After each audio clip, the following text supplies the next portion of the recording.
Welcome to Sales Talk for CEOs. I'm glad you're here. I'll be interviewing CEOs who have successfully scaled their B2B sales organization.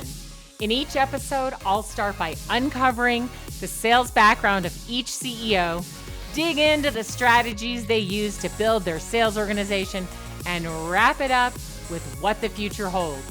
We'll cover the good, the bad, and the ugly of scaling a sales organization. I'm your host, Alice Hyman. Every CEO out there listening and every CEO who's not listening all have the idea that their sales leaders and their sales people can do a better job. They can continue growing and they can be peak performers. And there is no one better that I know to help them do this than my guest today, Anthony Iannarino. And I'm so excited to have you here, Anthony, because we're going to talk about lots of good things and ways that CEOs can really support their sales leaders and their sales people to become peak performers. And we're going to talk about your new book, which is pretty exciting too. Thanks for having me on. It's good to see you always. Thank you. Thank you. So Anthony has written many books. Did you tell me 5 just a minute ago before we started recording? 5 books, yeah. 5 books. I don't know how he does it. He tells me that he sleeps. So, I'm going to have to get his secrets later. But most recently, he published the Elite Sales Strategies book. And coming very soon, within just a matter of days, is his newest book, Leading Growth. And that is for CEOs, sales leaders, and anyone really focused on that revenue growth at their organization. So let's jump in and talk about what's happening today with sales training, sales coaching, improving what we do to help customers buy from us so that we can kind of move from there into how do we help CEOs help their teams do that?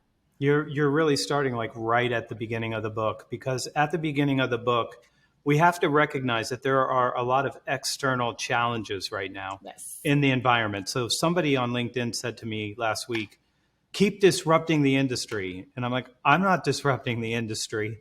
All I'm doing is documenting the strategies and tactics that work because the buyer has a different problem than they've ever had before. They're more confused. They're more uncertain. They have a difficult time getting consensus. It's not just consensus in their team. It's consensus in the organization, which is very difficult to do. We also have external things happening, and just things like supply chains and inflation and all of these things that are headwinds for us. And when you think about the job of being a sales manager or a sales leader, I would describe those as some of the more difficult roles that you can have in sales, because we also have a set of internal challenges that we have to address. So those things would be like, I don't have enough opportunities. These opportunities aren't moving fast enough through our pipeline for us to reach our goals. I have this huge variability between salesperson A and salesperson B. They're both selling the same thing. They have the same manager. They have the same price. And one of them is doing wonderful, and the rest of them are not doing nearly as well. And so we have all these things that we have to look at. And when I read most books that come out by all of our friends. So Alice and I run in the same circles, and we know everybody, and we get everybody's book, and we read them, and we talk to them on podcasts like this. But what I realized was that there wasn't something like the only sales guide you'll ever need. So the first book that I wrote was The Only Sales Guide You'll Ever Need, an unfortunate title when you have a 3-book deal, and now you're on book 5. So it's not truth in advertising for sure. Not the only sales guide you'll ever need, but it was a good title. It was a good title. It happened to work.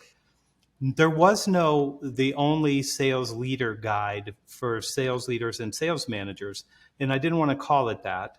So I called it Leading Growth, because that's what we're really trying to do. But it is the same structure in a way as The Only Sales Guide. It's a comprehensive view of all of the competencies that a sales manager or a sales leader needs, so that the CEO will find them to be a wonderful person on their team, and somebody that they want to spend time with, and somebody that they're going to support. So that's the starting point for this book. Is it's changed out there.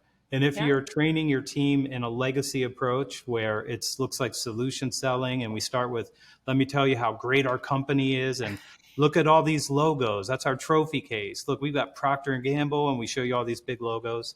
And then we tell you about our solutions, and then we say, tell me about your problems.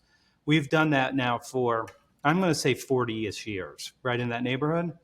And it just doesn't work in this environment. It's a difficult environment for people, and they're not trying to figure out whether or not they're going to buy from you. They're trying to figure out, what the heck am I supposed to be doing right now? Yeah. Like it doesn't work the way that it worked in the past. So this book updates the competencies for sales managers and sales leaders to have a different structure for how they pursue revenue growth.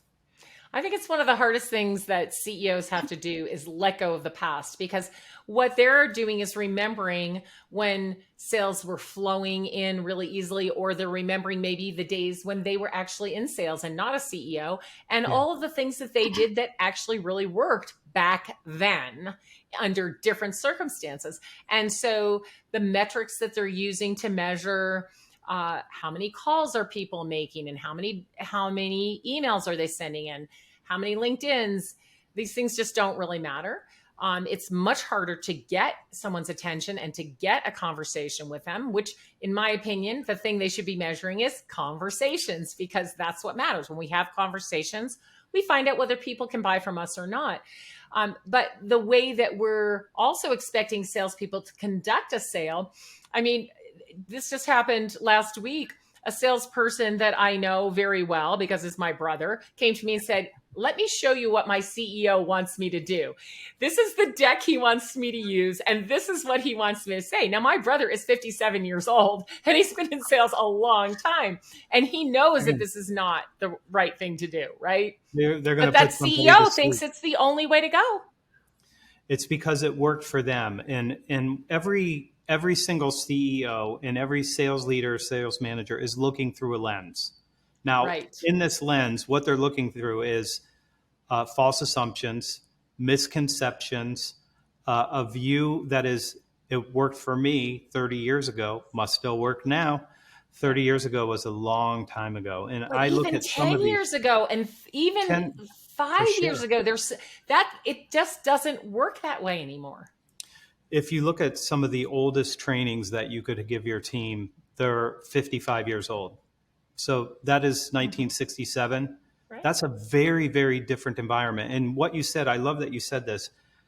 All those things worked in their time. They did. So when people are like, that doesn't work. Well, I promise you that it worked in the past. It did work very, very well. And I executed that. I actually understood the transactional sale. I started making cold calls when I was 13. By the time I was 17, I was making a lot of cold calls and making actual sales calls.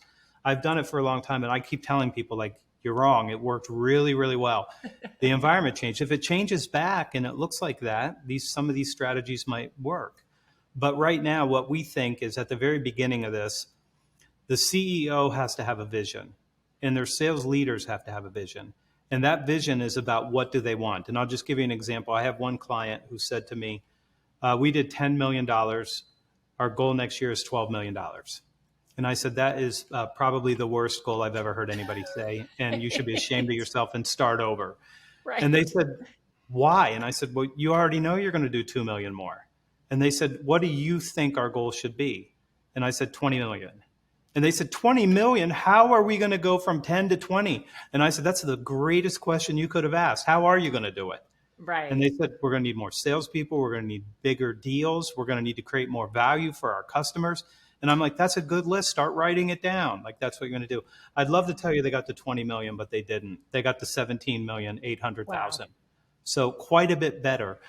But the vision. And 12 million. Yeah. Yeah. They would have. The problem is with goals, to me, is sometimes people think, oh, set a goal. And I do agree with it to some degree, but sometimes it limits you. You set a goal of 12 million, you hit 12 million, so what? Yeah. They were going to do it anyway. Right. They would have done it. But the part of the vision that I care about is, what do you want your team to be? And so that's the starting part of the vision. Like, who are they going to be? And so one of the things, I put all of the things about my team in this book so you can see what I say about them.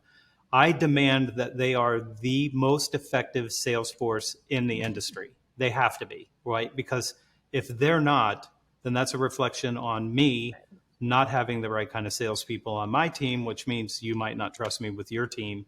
And if you talk to Beth on my team, you'll go, she's really good. Yeah, of course she is. And that's true in all of my businesses.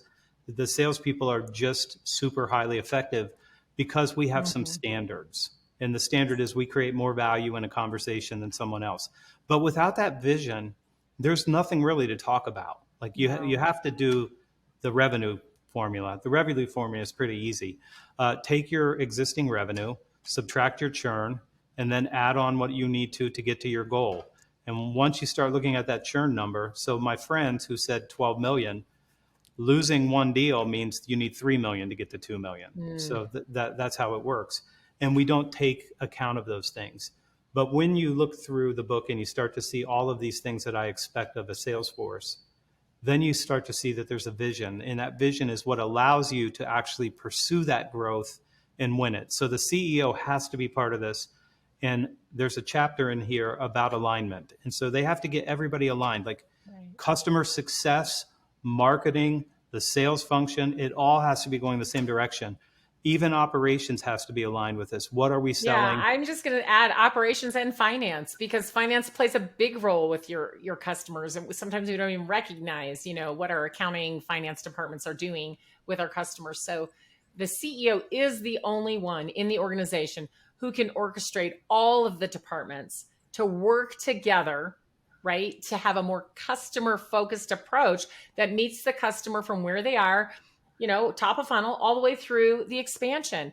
And if the CEOs don't start to shift their mindset to recognize that, they'll keep doing the approach that they're doing, which isn't working very well now and will continue to decline. So thinking about that, Anthony, and what they need to do to orchestrate all of that to allow their company to sell, because it's not just about sellers anymore. Sales is not about sellers, right? Sales is what marketing's doing, what customer success is, every department is doing to move the customer along their journey and to help them make decisions and help them come to consensus and all of those things. So thinking about that, then the CEO's role now in sales has become more important than ever. So let's talk about that. The CEO is going to be the orchestrator. I mean, you're going to orchestrate this, and you are going to have a lot of different projects going on at the same time if you want everybody going the same direction. And it doesn't help you to go out and win a deal and then not be able to satisfy that client and churn them out. So I would describe churn as the devil. Like churn is the devil. Like once you have churn, and now and I'll just tell you the story of how I learned this. I lost my largest client one year. I had a $38 million business at that time. I lost a $6 million client, and we churned $3 million naturally. That's $9 million. So I need $9 million and $1 to be above $38 million. I got back to $38 million. For some reason, the gods of sales were not happy with me for some reason. I have no idea what I had done to anger the gods, but the next year in January, I lost my second largest client, another $6 million. So I went 38, 38, 38 in a row. Unbelievably difficult. And then after that, I stabilized the business and we were able to start growing after that. But your job is to orchestrate all of these. So if the operations is responsible for the churn, or if we're not treating the client the way that they need to, they're not getting new value from us, they don't feel the love, and they decide to go around and start becoming promiscuous and talking to our competitors, then we end up having to work a lot harder, right? We have to do a lot more work to try to just get back to even, and you don't want to do that. So the two chapters that follow after this are transformation. And I think that you've been hinting to this the whole time. Things have changed. And if your sales force hasn't changed, and if the way you're leading your sales force hasn't changed, you are going to have the problem that I heard 5 times now in the last month. So from clients, I've heard this. We can get the first meeting, but we can't convert it to a second meeting.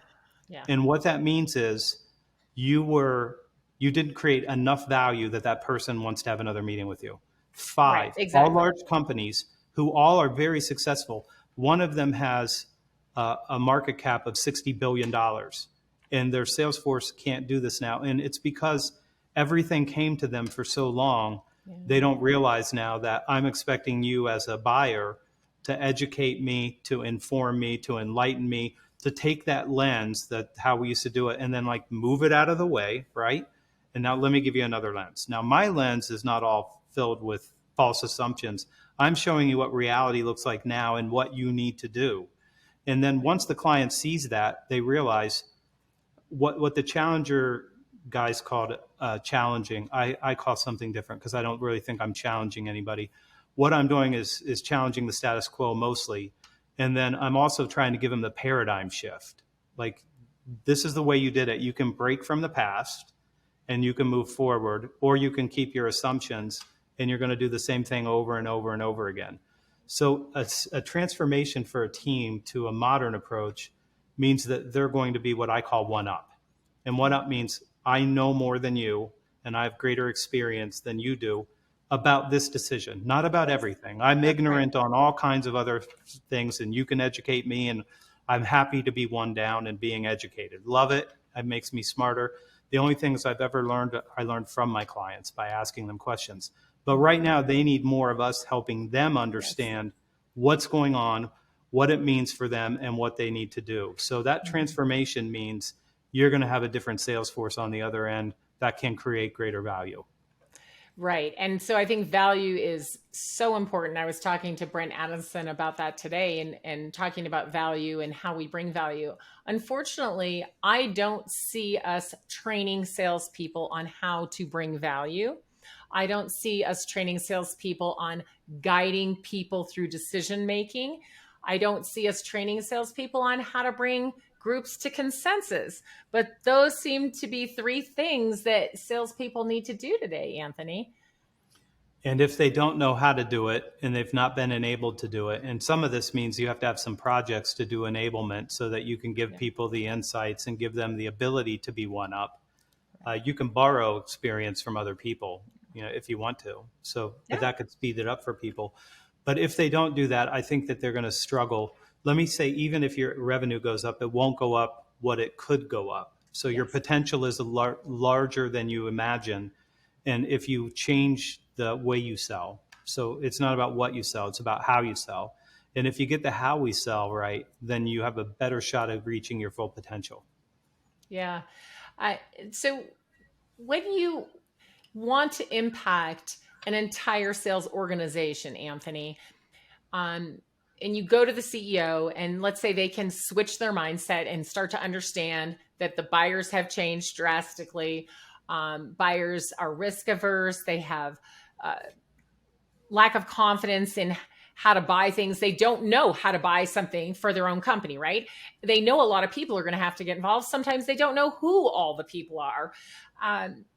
And we're trying to now train our sales leaders and our salespeople, right? Train our salespeople to navigate this type of sale and train our sales leaders to coach this type of sale. What are some of the things that CEOs should be looking out for to support that? So what do we need to maybe retrain or train sales leaders on and salespeople?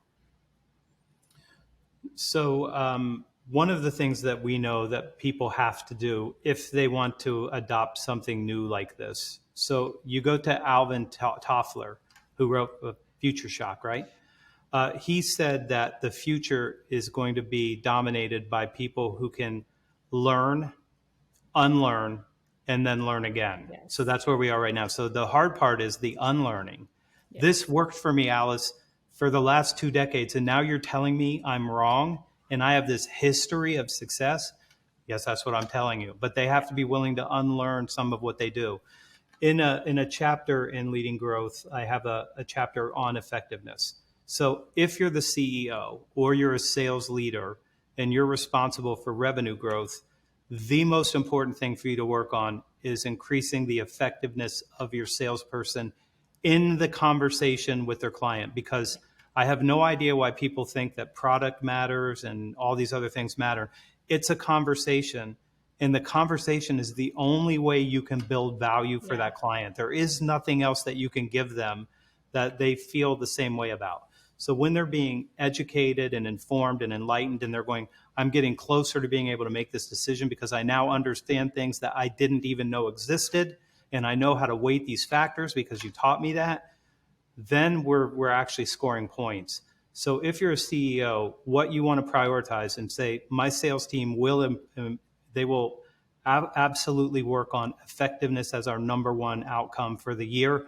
And you can do this as a perennial, like you can stay on this. Alice, you get to speak at conferences like I do. And I've been to one where the first year, like, we're going to be challengers. Yay, we're going to be challengers. And everybody's happy and everybody's all excited. The next year, I happened to speak to them again. We're going back to basics. And like, yes. You didn't even do the challenger thing yet. Like, right. You said you were going to do that last year. You're doing this again. And then it turned into, we're going to do account-based marketing, like the third year. Like, you didn't execute anything. Just worry about their effectiveness. Give them better tools for consensus building and creating value so that they can go out and win business for you. And that's where growth comes from. It's the conversations that we're having. So hire well, develop your people, make sure they're as effective as they can be. And that is the CEO's charge. And it should be something that they say, this is going to cascade all the way through the organization. Right. Well, we all know that flavor of the week, month, or year only works if you're Baskin Robbins. Other than that, pick something and stick with it. I think one of the biggest issues I see today with sales organizations, and when I say that now, I say it more broadly, let's call them go-to-market organizations, or the whole commercial engine, as we're calling it these days, is that we don't hold people accountable. And without accountability, it doesn't matter how much training and coaching, right? So I can train you and then I can coach you, but then if in the end, I don't say you did it or you didn't do it, and you need to do it, right? And if you still can't do it after all that training and coaching, then maybe this is not a good fit for you, or maybe I need to do something a little bit differently to help you do it. But I see accountability as a huge problem here. And I think that starts absolutely at the highest level in the organization. Right. That starts with the CEO and the senior leadership team.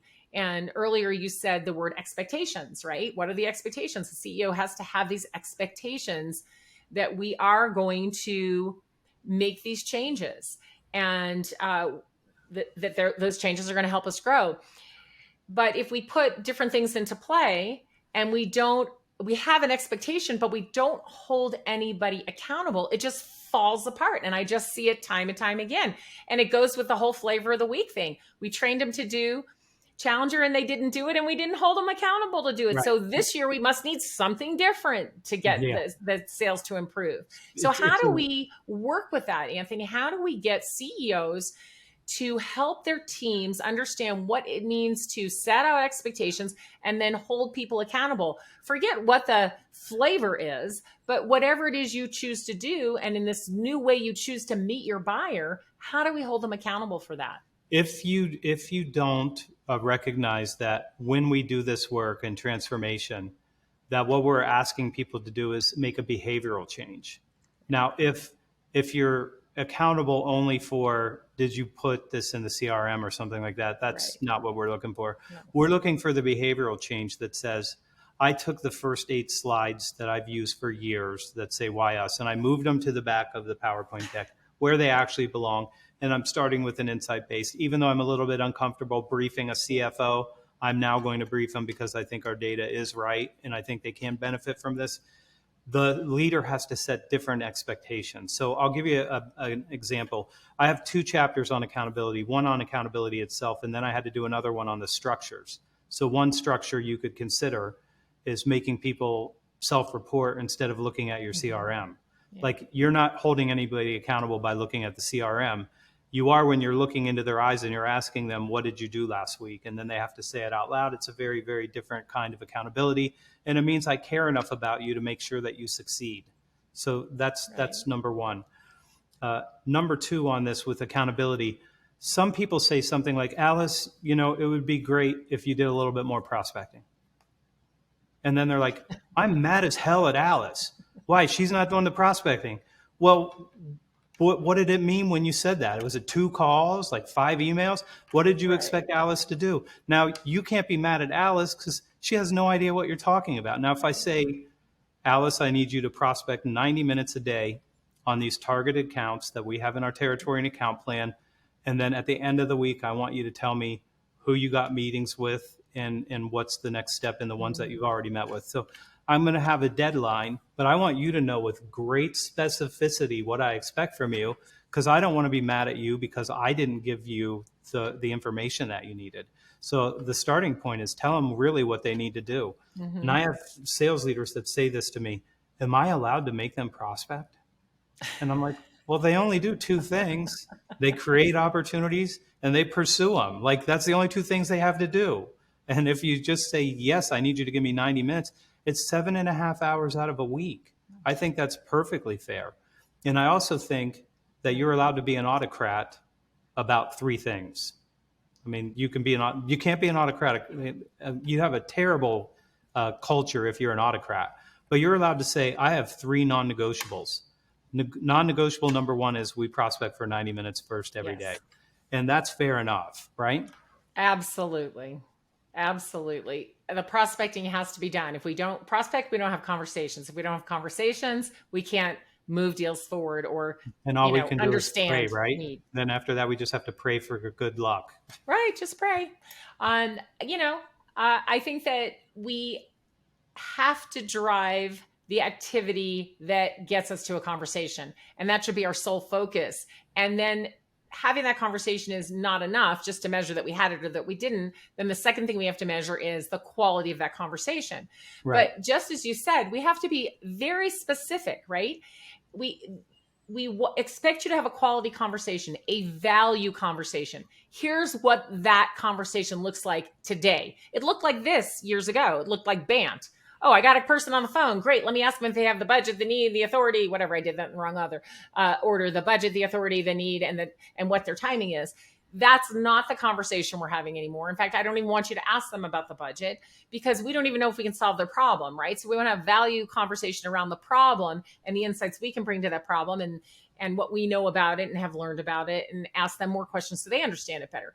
But if the salespeople don't know what that looks like and the leaders don't either, they're listening to the conversations and they're hearing a conversation that maybe moved the discussion forward to the next, but did it actually do what we wanted it to do? So I think what you stated is absolutely accurate, that we have to give them the specificity. This is what a value conversation sounds like and how we move to the next level. So salespeople need to know it. Sales leaders need to hear it, know it when they hear it. Oh, that's it. They did it. They did a value conversation.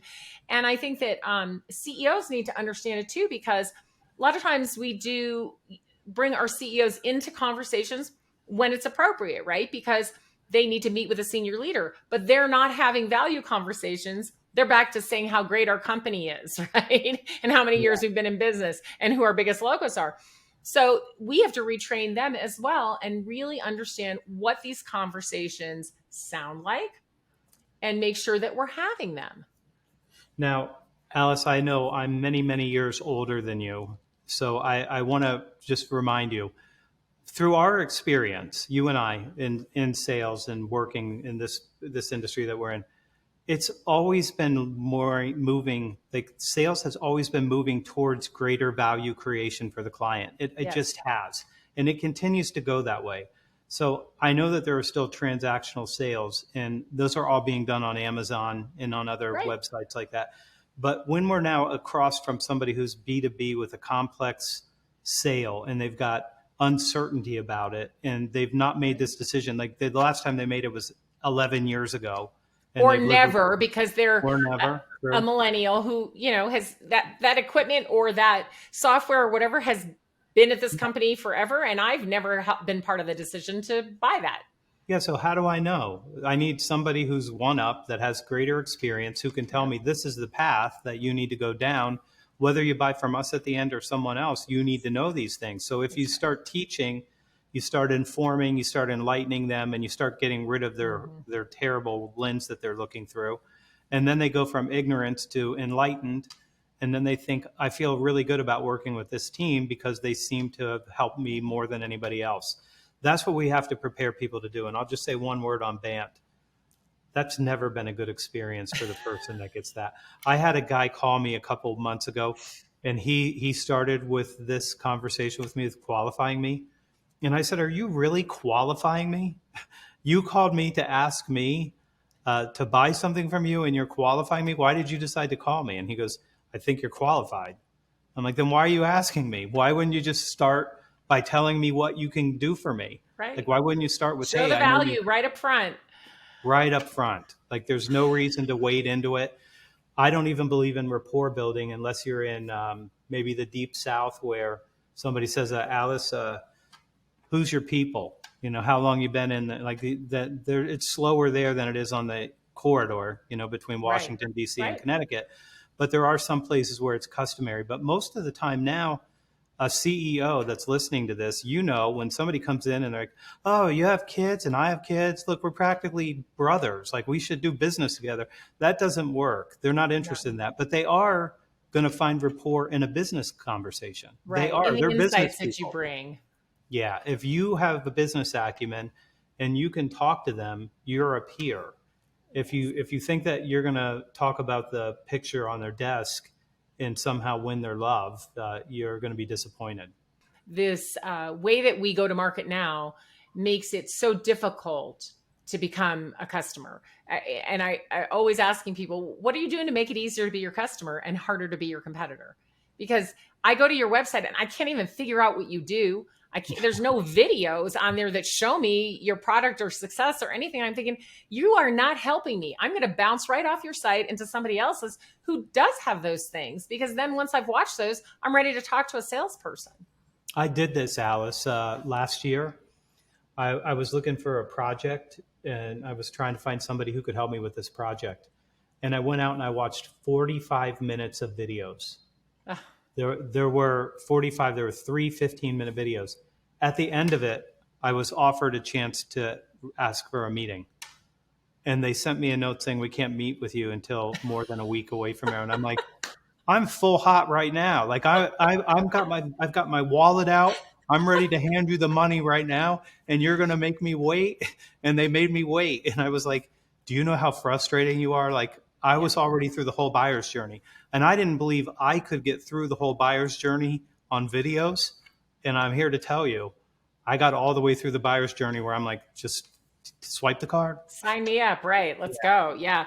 I think that is so unfortunate. And I have had so many similar experiences recently trying to help my customers buy things and doing research and looking and like, I can't get what I need from you. You are really repelling me, not attracting me to you. And even think about this, such a simple thing that any CEO could make sure their company has is a chat on the website where there are humans that can answer, not a chat bot that is super frustrating because it can only answer certain things, but a human.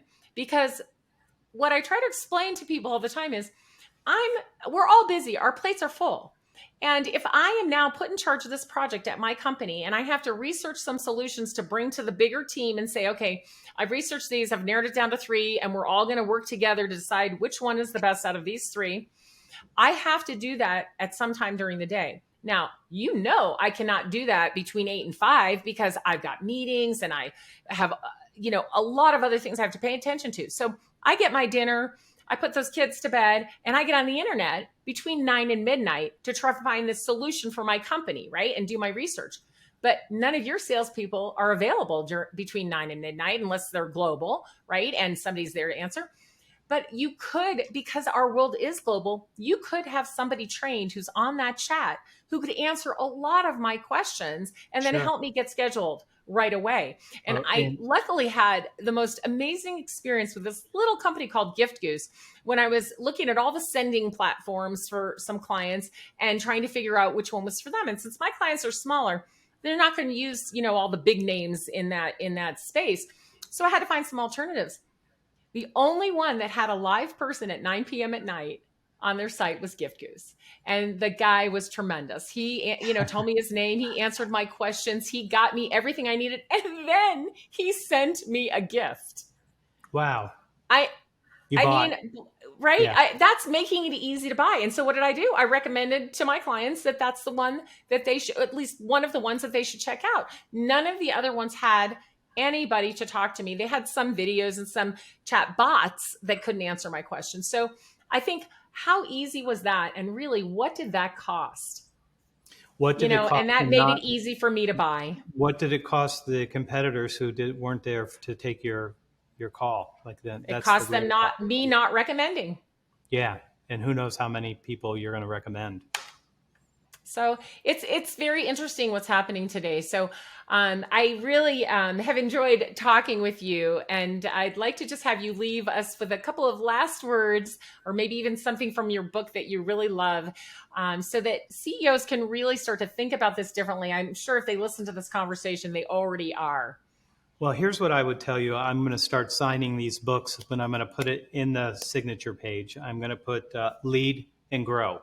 So that's Lead and Growth is the book, but you need to lead your team. Like, don't leave anything untaken care of. Like, don't ignore it. Like, be there for your team. Yeah. And the second thing is you have to have everybody grow. Everybody has to grow when they're in your charge.